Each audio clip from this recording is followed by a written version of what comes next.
Shalom, kita jumpa kembali dalam Renungan Gosyen Mata. Haleluya. Saudaraku yang dikasihi dan diberkati Tuhan. Renungan pagi hari ini bertema hidup berpusatkan Yesus. Bacaan firman terambil dari 1 Korintus pasal 11 ayat 1. Dalam terjemahan baru, demikian firman Tuhan. Jadilah pengikutku sama seperti aku juga menjadi pengikut Kristus.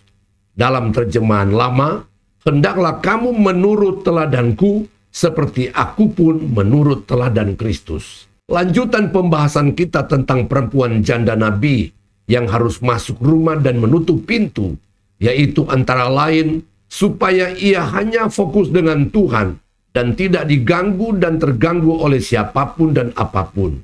Maka kesempatan ini kita mengangkat tema hidup berpusatkan Yesus. Pernyataan Rasul Paulus supaya mengikuti teladan hidupnya bukanlah berarti bahwa ia sudah paling benar dan sempurna dibandingkan semua rasul yang lain. Karena itu Paulus pun berkata selanjutnya, seperti aku pun menurut teladan Kristus.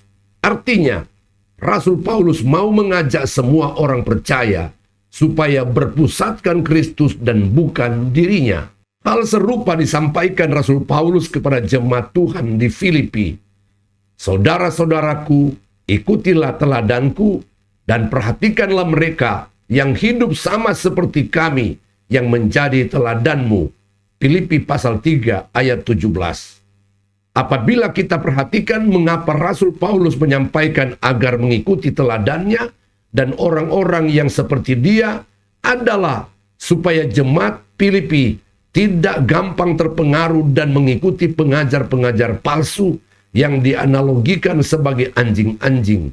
Dalam Filipi pasal 3 ayat 2, Rasul Paulus menegaskan sambil menangis bahwa banyak orang yang hidup berpaling dari salib Kristus, bahkan sebagai setru salib Kristus. Kesudahan mereka ialah kebinasaan. Tuhan mereka ialah perut mereka. Kemuliaan mereka ialah aib mereka. Pikiran mereka semata-mata tertuju kepada perkara duniawi. Filipi pasal 3 ayat 18 dan 19.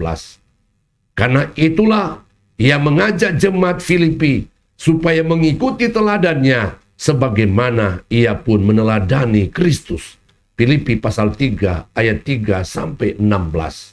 Saudara-saudaraku terkasih di dalam Yesus, ketika kita hidup berpusatkan Yesus, maka dipastikan hidup kita akan mengalami perubahan dari hari ke hari sampai akhirnya menjadi serupa dengan Yesus. 1 Yohanes pasal 2 ayat 6. Barang siapa mengatakan bahwa ia ada di dalam Dia, ia wajib hidup sama seperti Kristus telah hidup. Amin.